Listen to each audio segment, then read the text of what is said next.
नमस्कार दोस्तों। आज मैं आपको एक छोटी सी कहानी सुनाने वाला हूँ। एक गांव की कहानी है, एक चिड़िया और एक किसान की।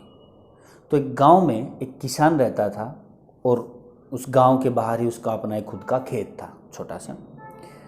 एक बार जैसे उसने फसल बोई तो उसके कुछ दिनों बाद ही ना उसके खेत में चिड़िया ने घोंसला बना लिया। थोड़ा समय बीता तो चिड़िया ने वहाँ पे 2-3 अंडे दिए और कुछ दिन बाद उन अंडों में से बच्चे निकल आए। वो बड़े आराम से मज़े से खेत में अपना जीवन बिताते थे। चिड़िया इधर उधर से खेतों में रहती थी तो उसको खाने पीने में दिक्कत नहीं थी। बीज उसको कुछ मिल जाते थे, उनको खाने का कीड़े मकोड़े सब ले आती थी।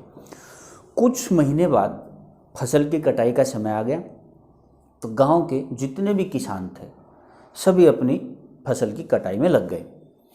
अब चिड़िया और उसके बच्चों को डर हुआ कि खेत छोड़कर किसी दूसरी जगह पे जाना पड़ेगा। समय आ गया था वो जगह छोड़ने की। तो एक दिन खेत में चिड़िया के बच्चों ने किसान को वहीं पे ये कहते हुए सुना कि कल मैं अपने खेत की कटाई के लिए एक मेरे साथ में जो पड़ोसी है अपनी कटाई कर रहा है उससे पूछूंगा और अपने खेत में भेज के उसको अपनी कटाई करवाऊंगा। ये सुन के चिड़िया के बच्चे परेशान हो गए। चिड़िया वहाँ नहीं थी, खाना वाना कुछ लेने गई थी। तो थोड़ी देर बाद चिड़िया वहाँ आई। तो जैसे ही चिड़िया उनकी माँ वापस आई तो आते ही बच्चों ने उनसे किसान के बारे में सारी बात बोली कि माँ आज हमने इस तरीके से यहाँ किसान को कहते हुए सुना है, तो आज हमारे यहाँ आखिरी दिन है, रात में ही हमें यहाँ से कहीं दूसरी जगह जाना पड़ेगा। तो चिड़िया ने अपने बच्चों से कहा कि अभी कोई जल्दी नहीं है बच्चों, मुझे नहीं लगता कि कल खेत में इसके यहाँ पे कटाई शुरू होने वाली है। और चिड़िया ने जो कहा था अगले दिन वह बात बिल्कुल सही साबित हुई, क्योंकि दूसरे दिन किसान के खेत में कोई भी फसल की कटाई के लिए आया ही नहीं। शाम को किसान फिर खेत में गया। खेत को जैसे के तैसे देखा तो वो कुछ बड़बड़ाने लगा आपस में और कहने लगा, यार पड़ोसी तो किसी काम के नहीं निकले, उन्होंने तो मेरे खेत में कटाई नहीं की, वो तो अपने ही खेत में कर रहे हैं। तो मैं ऐसा करता हूँ, मेरे एक और जानकार हैं रिश्तेदार जो, उनको कल भेजता हूँ, वो कटाई कर देंगे। चिड़िया के बच्चों ने फिर से उसकी किसान की बात सुनी, परेशान हुए। उनकी माँ को आते उन्होंने फिर से बोला, माँ आज हमें लगता है कि पक्का आज हमारा यहाँ पे आखिरी दिन है, तो हमें ये जगह छोड़ के जाना पड़ेगा।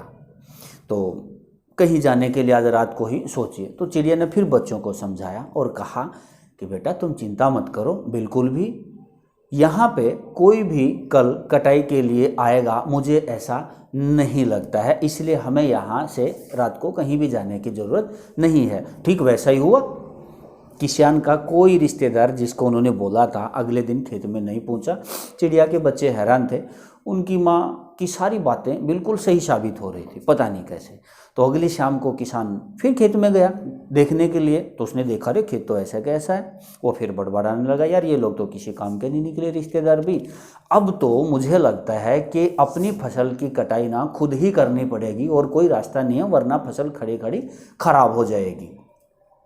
तो चिड़िया भी वहीं थी। चिड़िया ने किसान की बात सुनी और बच्चों को उन्होंने बोला कि बेटा अब समय आ गया है, हमें ये खेत छोड़ के जाना पड़ेगा, आज रात ही हम ये खेत छोड़ के निकल जाएंगे। तो बच्चे उसके हैरान थे कि इस बार ऐसा क्या है, माँ आपकी तो हर बात सही होती थी, तो आज खेत छोड़ के जाने की ज़रूरत क्यों पड़ेगी।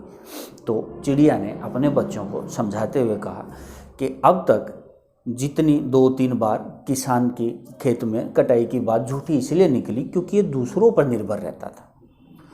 ये कभी अपने रिश्तेदार को बोलता है, कभी किसी मजदूरों को बोलता था, कभी पड़ोसियों को बोला था, खुद इसने हिम्मत नहीं की थी, अपने काम से पल्ला झाड़ लेता था। लेकिन इस बार पक्का कल कटाई लगेगी, इसीलिए क्योंकि इसने खुद काम करने की ठान ली है और जिम्मेदारी अपने कंधों पर ले ली है, इसीलिए ये कल 100% ये है कल पक्का अवश्य आएगा। और उसी रात चिड़िया अपने बच्चों को लेकर खेत से कहीं और चलेगी। तो इससे साथियों हमें क्या सीखने को मिलता है कि दूसरों की मदद लेना कोई गलत बात नहीं है, इसमें कोई बुराई नहीं है, किंतु आप समय पर अपना काम शुरू करना चाहते हैं तो वह समय पर पूरा हो जाए, इसकी जिम्मेदारी आपको खुद ही उठानी पड़ेगी। अब वो दूसरे से कराएं या आप खुद करें, काम आपका समय पर पूरा होना चाहिए। इसलिए दूसरों पर निर्भर रहने की बजाय अपने आप पर भरोसा करके काम को समय पर पूरा करने की कोशिश करनी चाहिए। तो कैसी लगी आपको आज की हमारी ये कहानी, कमेंट करके हमें ज़रूर बताइए। और अगर अच्छी लगी लाइक कीजिए। चैनल नया है, आपको चैनल को सब्सक्राइब करना पड़ेगा। चैनल को सब्सक्राइब करेंगे तो आने वाली हर ऐसी छोटी छोटी मोटिवेशनल स्टोरी, कहानी आपको मिलती रहेंगी। जय हिंद।